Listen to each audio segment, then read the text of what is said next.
El sonido del silencio, el que no quiero escuchar, es aquella noche fría en la que quiero evitar el sentirme descubierto cuando el sol me quemará.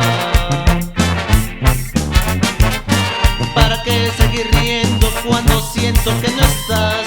¿Para qué quiero los mares si mi barco se hundirá? ¿Para qué seguir viviendo si a lo lejos tú estás? Que las fuerzas se me agotan, mi alma está por comenzar otro día en silencio, el que acaba de pasar.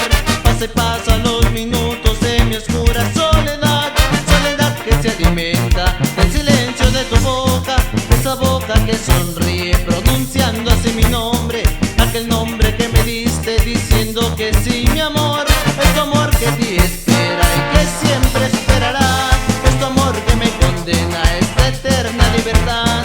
Yo que pase mi silencio, pronto sé que me hablarás,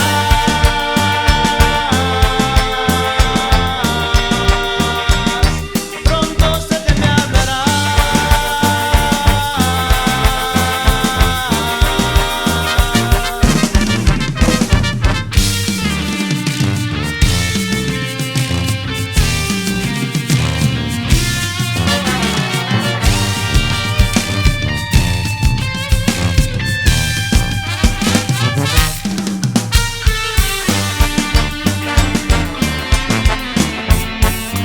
El sonido del silencio, donde sé que escucharás el susurro de mi canto y el grito de mi llamar, el llamado de mi alma pidiendo tu libertad.